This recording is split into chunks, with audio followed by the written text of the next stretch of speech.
Good morning, everybody. Steve Parisi here with IBC Global. Hope that you are having a great day and a productive week. We are here with ScottWitt again today. Scott, how you doing this morning?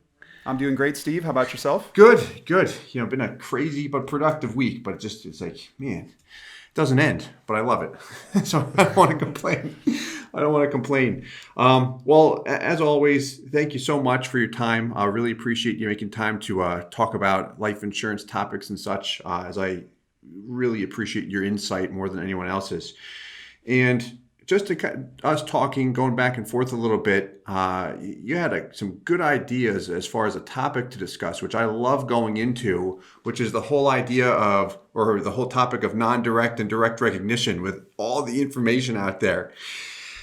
So I guess to get into it, there is a huge debate in the cash value life insurance world as far as non-direct, direct recognition, which one's better. You see companies market and fight each other all the time on it, right? Which agents know that, and consumers, they just kind of get it thrown in their face like, all right, which one do I go with, or what do I need to know? What do I not need to know?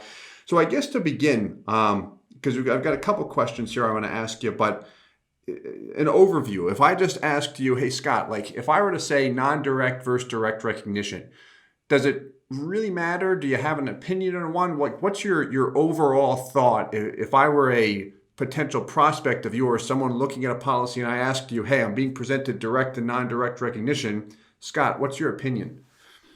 Sure. Yeah, I'm going to take a step back and just tackle some of the terminology there. And the reason that this topic even comes up is because a cash value policy has tremendous flexibility. And one of the things that is often sold in the marketing process is the ability to draw money from a life insurance policy.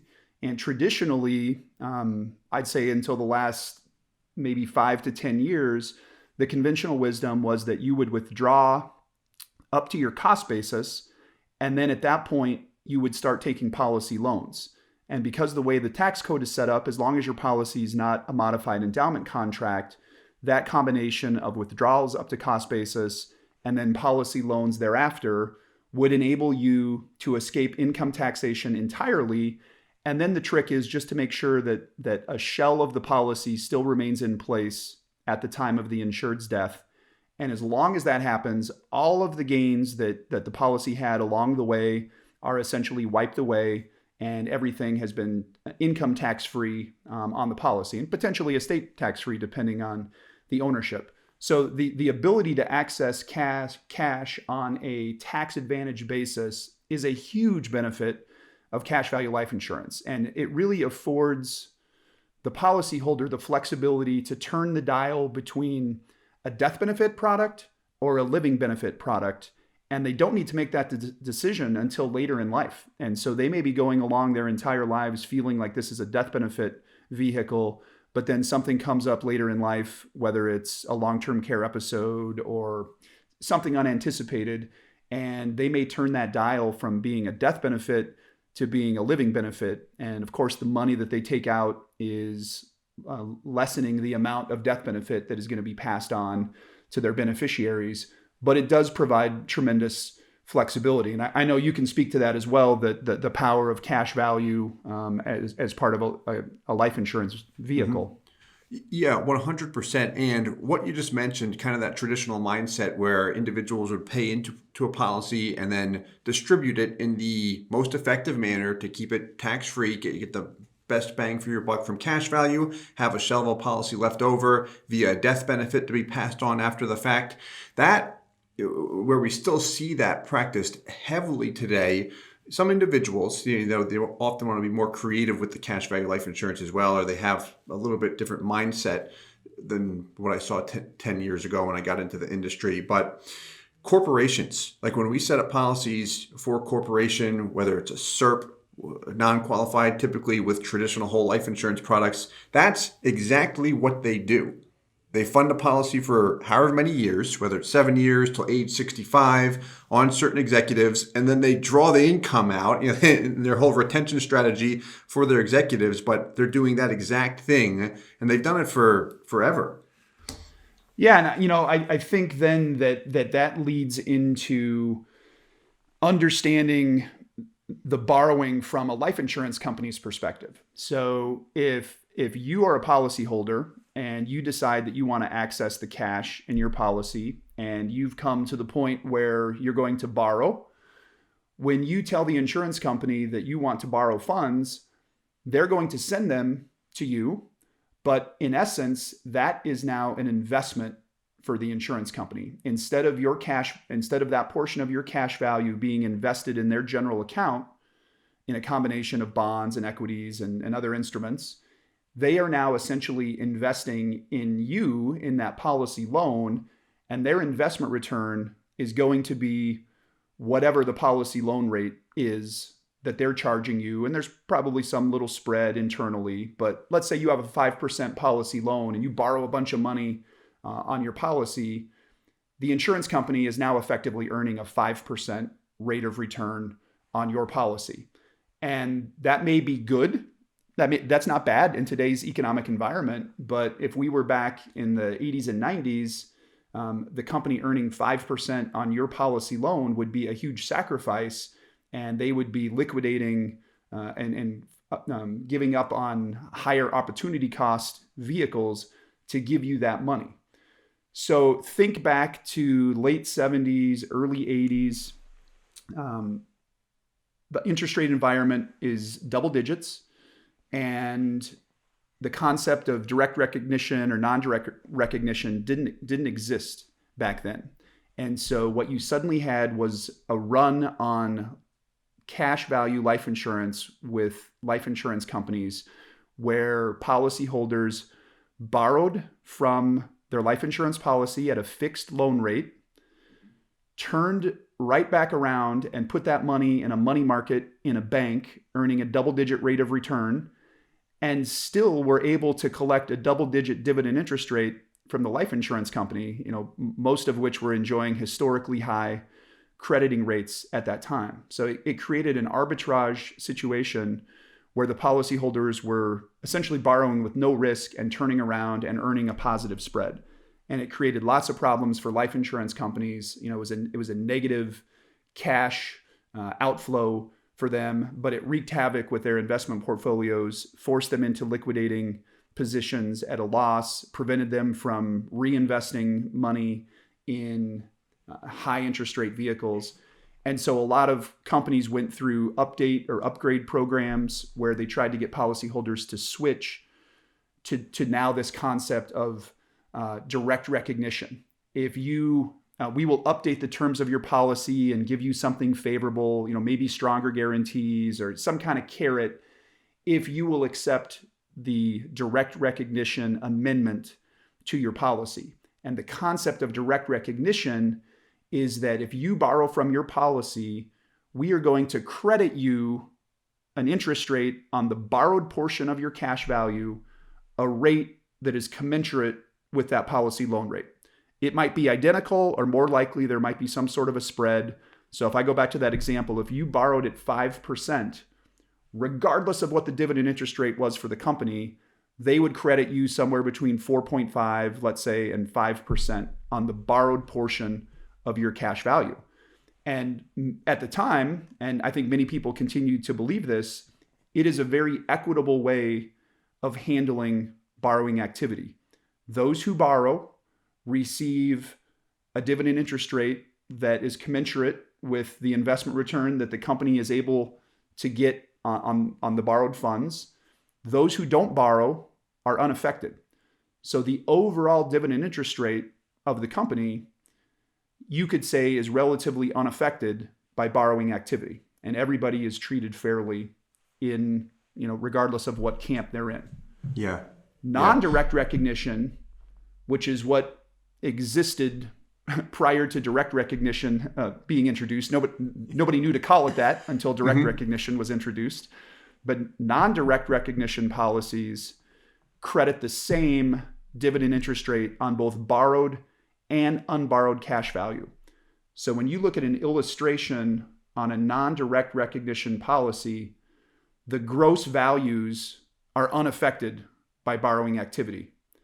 In contrast, on a direct recognition policy, the gross death benefit and gross cash value are impacted by borrowing activity. And they can either be boosted or decreased depending on the relationship between the rates in the current marketplace. Correct. Yeah. It's interesting that you've seen that because, with my nerdy personality, when I sit there and study each insurance company and I drive home offices nuts with all my questions since day one, is I've seen on that comment you just made around direct recognition, I've seen it to be somewhat common practice. I don't want to say common practice, but especially recently with the larger carriers, right? If I look at some of the bigger guys like a Northwestern, Mass Mutual with their fixed loan rate, in that case, the policy functions direct recognition, not non-direct. And then Guardian with their direct recognition. For some time now, they've actually boosted dividend rates on borrowed funds as opposed to lowering them. And where that's so interesting is when I look at marketing in general, and insurance companies do this to each other, they'll say, hey, direct recognition companies punish you when you borrow and automatically don't pay a dividend or lower it. And that's where, okay, the knowledge around what do they actually do? What is my situation? What's it look like? What company, product am I looking at? That's important because not all companies are the same, and you've got to have that material. You've got to have those resources, that information in order to get the best possible option for you if you're considering this. Or if you're an agent and you're speaking to someone, if someone brings up a question about another company and you misspeak, you lose credibility and then it's over. Yeah, and there's a lot of misinformation out there. Yeah. And I think one of the most commonly misunderstood things that I encounter is what is the true cost of borrowing from a life insurance policy. Yeah. And there are many people who erroneously conclude, and the reality is there are many agents and even companies that are just providing bad information. And there's things out there like terms like wash loan or zero spread loans. And you have people believing that there's literally no cost to borrowing. And you often see it with non-direct recognition loans. That's where more often I've seen the confusing terminology. So, you alluded to which one is better. I think there's a place for both. I think that one is clearly riskier than the other when combined with heavy borrowing. And would you want to dive a little deeper into that topic? Yeah, I guess so. We can certainly start with that question. The question I had first that'll lead exactly into that is, if you know that you're not going to borrow with the life insurance policy, because so many people we work with, especially now with all the craziness and uncertainty in the market, maybe they had a portion of their bond portfolio. Life insurance is attractive in that respect to say, hey, I can position money here. I have a legacy with a death benefit, but it's safe and I've got the tax advantages. They don't have much intention to borrow, or maybe down the road for the income, like you alluded to earlier, maybe that's a goal or something they might consider. But if I come to you and I consult with you and say, Scott, I'm looking at these different life insurance policies. I don't have much intention to borrow. Which one should I go with? Direct or non-direct? Mm-hmm. All other things being equal, I think in that situation, I would lean towards a direct recognition company. And here's my thinking on that. If I have a life insurance policy and I'm not planning to borrow, I don't want other people's borrowing activity to potentially drag down my dividend interest rate. And even though things might look attractive right now, on a non-direct recognition policy, those policies are going to be most heavily borrowed from when market conditions are favorable for that borrowing. And when market conditions are favorable for borrowing, by definition, that is dragging down the investment return of the insurance company. So if a company is non-direct recognition and they sell a lot of borrowing activity in their illustrations and a large percentage of their policies are planning on having borrowing, if that borrowing is done in a marketplace that is advantageous to the policyholder but not advantageous to the company, then your non-borrowers are essentially subsidizing your borrowers. And so if I know I'm not going to borrow, I really just don't want to put myself in that situation. I don't know how, it's hard to quantify because we don't know what that might be. Is it 10 basis points of your dividend rate? Is it more than that? I don't know. but I just don't like the idea of somebody else's borrowing activity having an impact on my dividend interest rate. Sure. I agree. Makes sense. Okay. So other side of the coin, if you know you're going to borrow, if that's something very intriguing, which one's better? Or is one better than the other, in your opinion? I can tell you in today's marketplace that it's definitely going to look better on an illustration if you choose non-direct recognition, because the market conditions are such that the relationship of dividend interest rates and variable loan rates are currently such that non-direct recognition policies have a huge advantage in a heavy borrowing scenario. My concern with, so if your only objective was to pick the best looking illustration, you would always go with a non-direct recognition company. My concern with that is when you have heavy borrowing, and if the client now has an expectation and a reliance on the level of income that is illustrated in that non-direct recognition illustration, there is an element of risk there that is not appreciated in my experience by anyone involved in the process. And when you end up with a massive loan in the later years of a policy and it's non-direct recognition, and almost always that's a variable loan rate because those two go hand in hand, you now have the possibility that your variable loan rate could spike and could actually end up being higher than the dividend interest rate.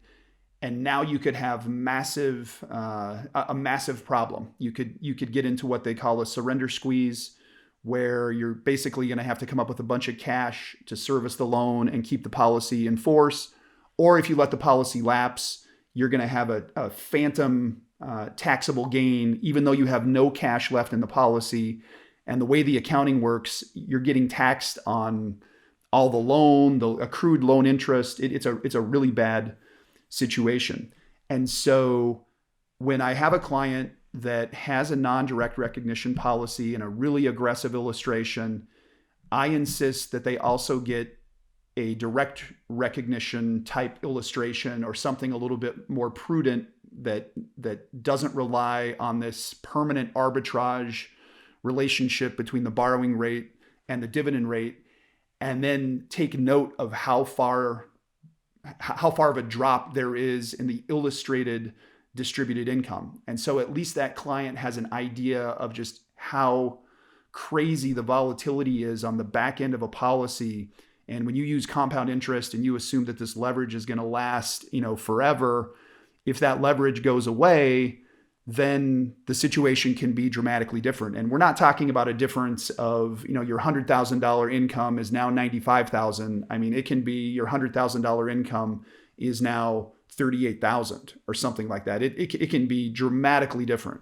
Right. And that messes up your entire plan as a purchaser, especially if you're heading into a product thinking, okay, I have an intent to use it for reasons A, B, and C. And then all of a sudden B and C are no longer available because it got messed up because of something we did not see.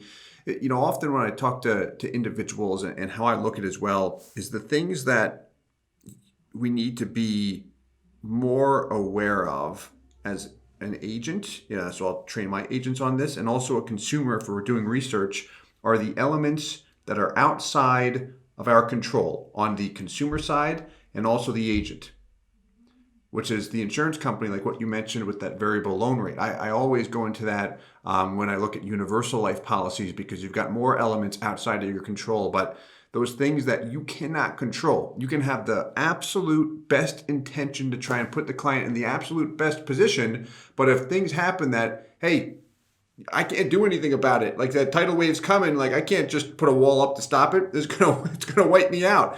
Get out of the way. So those items are very important to see, and you gave a great example there of, hey, let's look at it. I might phrase it as stress test the policy over a long period of time to see what could happen, but also let's look at a comparison of a direct recognition company if I'm looking at non-direct. And I love that. I mean, we use both in our practice, and I've shared with you the carriers that we prefer, who we use, non-direct, direct. And I mean, my thing from a business philosophy, show the options so the consumer can see everything up front and not find out after the fact, darn it, I should have went with that option, but nobody ever showed me or told me about it.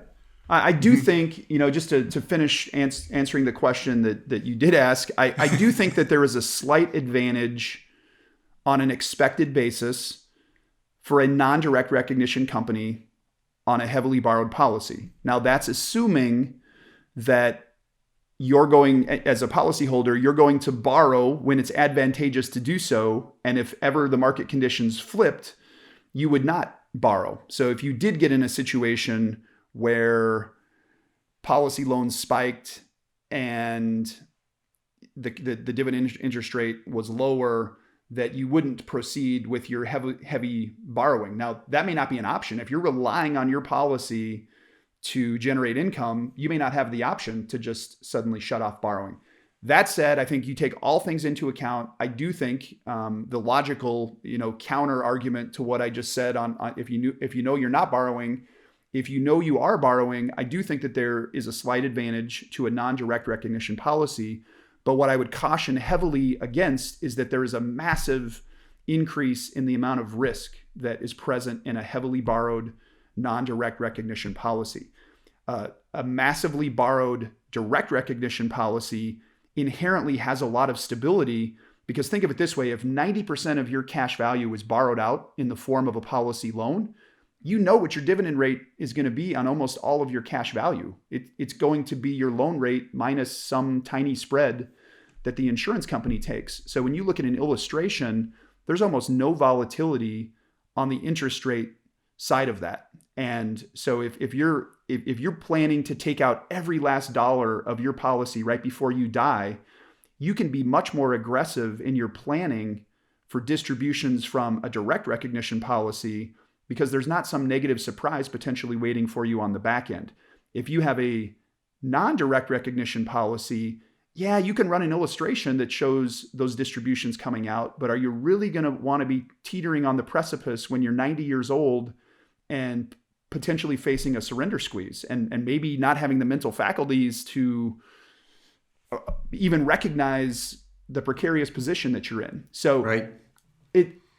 I understand how good the non-direct recognition policies look, and I have clients that buy those policies and utilize those borrowing features as well, but they do so with their eyes wide open.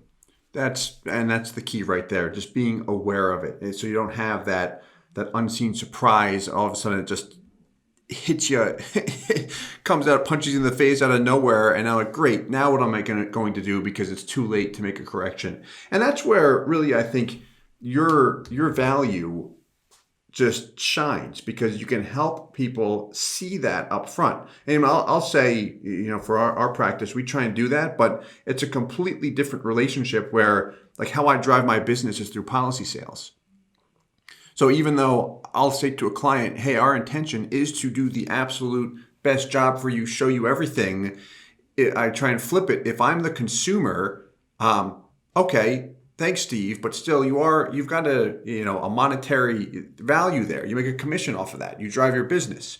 Versus I talk to Scott, it doesn't matter if I go with Steve, Joe, do nothing, whatever it might be, I get pure independent advice. And that goes back to our last podcast with just your role as a fee-only insurance advisor and the ultimate value. I mean, I've gotten a ton of value just in our conversations with your insight and such. And I would say anyone that's looking for that non-biased third party should definitely talk to you. Yeah, I mean, that's exactly right. If someone hires me, I'm their advocate and their advocate alone. I have no conflicts of interest, and I get paid the same no matter what they decide. I mean, if they follow my advice or don't follow my advice, it doesn't matter. Right on. Well, I guess the last thing to touch on, because I had a question about the risk, but you went into that, unless there's more you wanted to add, but about as far as loan rate spiking and such and the effective rate of return. Question on, this doesn't come up a whole lot with individuals we talk to. What about overloan protection riders, that term? Yes. So, I mean, insurance companies are brilliant marketers, right? I mean, you know that, I know that. Nobody gets paid in the insurance industry unless a policy is sold. And so one of the things that the insurance companies have come up with to help address some of these borrowing concerns is an overloan protection rider. And basically what it addresses is, if you have a policyholder that's getting into that surrender squeeze type situation, you can flip a switch and the way this overloan protection rider works is that supposedly then the policy will go into a state that guarantees that it will never lapse. And so some shell of the policy will persist. And because of that, you will avoid all the negative tax consequences that would come about with a surrender. The problem is that, to my knowledge, these riders have yet to be tested by the IRS. And on every illustration that incorporates an overloan protection rider, you will see a warning that there has not been an IRS ruling yet on the effectiveness of those riders. And they vary, but I will just tell you that I have seen some that surely make it feel like there is loan forgiveness that is taking place at the time that the overloan protection rider is enacted. And it can look like or feel like you had this massive loan that was generating interest, and all of a sudden a switch is flipped and that loan stabilizes. There's no more growth in it. And I think it remains to be seen how they're going to be interpreted. And all other things being equal, I don't mind a rider being slapped on to a policy. But what makes me nervous is if a client treats that as an ironclad guarantee that they can borrow to the hilt, what would normally be considered a reckless amount of borrowing if you were potentially facing a surrender squeeze, and then feeling like the overloan protection rider is definitely going to protect them. Now, as I'm saying this, it's possible that there have been some advances in the wording or the application of some overloan protection riders that are out there, but it definitely has an element of having your cake and eating it too. You do all this borrowing, and often probably on a non-direct recognition policy, and you're taking advantage of an illustrated arbitrage situation, and then you don't have to pay the price at the back end if things go bad. You just turn on this rider. So I get the appeal. I just think that there are questions to be answered about whether or not those riders really do address the risks that we've identified here today. Gotcha. No, I agree. No, I appreciate your insight on that. Yeah. So no, thank you so much for going through those questions. I guess to kind of recap or wrap it up with direct and non-direct recognition, like my thing is, and this is from a business philosophy and trying to always get as much information to the individual who's looking to purchase a policy as much as possible, is first, it's beneficial to look at both. And I'd say that, and we do that, if someone's going to borrow from it or not. That way they can actually see numbers up front, get a sense of what it looks like, and get more of a projection immediate and into the future. But, I view it, especially if you're repaying loans, like if you're borrowing and repaying from an illustrative standpoint, you're going to see a difference. And then what actually happens, that's another story. We could talk about that another time. But I'll often let someone know, like, hey, direct and non-direct recognition, it's great information to be aware of. And there's things you want to look into, what you alluded to make sure you don't run into an issue down the road. But in my opinion, if a policy's set up with a proper company and designed properly, I do tend to put a bit more value on that to say, hey, if everything's set up right and we're treating it, we're keeping an eye on it for the life of the policy, like you'll be okay. For example, I'm not going to allow my purchase of a policy, the decision to be made or broken, depending on that company being direct or non-direct recognition. I look at the flexibility, other components as well. Yeah, I agree with that. I think it's something to be aware of. I don't know that it is a big enough deal to drive entirely the purchase decision, but it's just another factor to consider in a laundry list of things to consider when you're purchasing. And I think if you do plan on being a heavy borrower, I think it takes on some increased importance. But like you asked me earlier, if you're not going to borrow, it's something to be aware of, that there could be some situations where a non-direct recognition company has some downward pressure on their dividend interest rate in certain environments. Or said another way, if they have a bunch of their portfolio tied up in borrowed cash value, and suddenly the investment climate becomes more favorable, it's punitive to that insurance company to not have the ability to deploy their assets into something more attractive than being tied up in a market loan rate. And now, if there's a disconnect between the variable loan rate or the market loan rate and the opportunity cost that they otherwise would have had in their portfolio. And that can go either direction.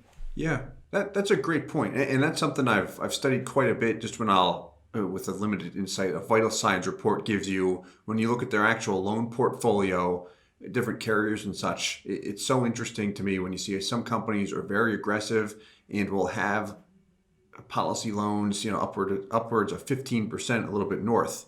And then other companies don't even touch that. And that could be the marketing and how they actually position it.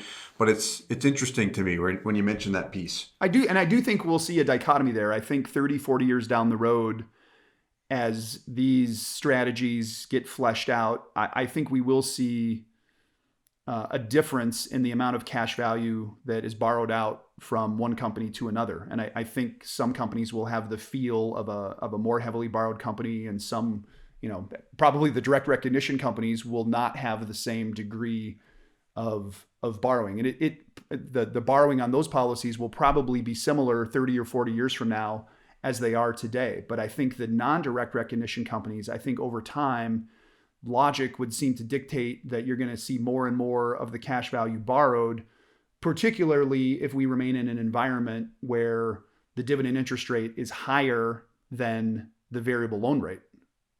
Because the perception is then that there's an arbitrage where you can borrow internally and you're gaining a positive spread. Mm-hmm. Yeah, and we could definitely talk about that another time too, when you look at the net IRR in a policy. But no, this has been great. I appreciate your time and insight as always. Anything that I missed there around direct and non-direct recognition, or you think we covered it thoroughly? I think we covered it well. I know we're going to talk about leveraging at another time. So there'll be some overlap there, and we can pick up some of these other points there. Okay, great. Well, appreciate you again, and appreciate everyone for listening today. We will talk to you next time. Thanks, Steve. All right, bye, Scott. Hey guys, Steve Parisi here. If you enjoyed the content you just saw, please subscribe, like, and hit the notification bell for future videos. If you'd like more information or to see some custom policies for yourself, feel free to call or email our offices at the contact information below.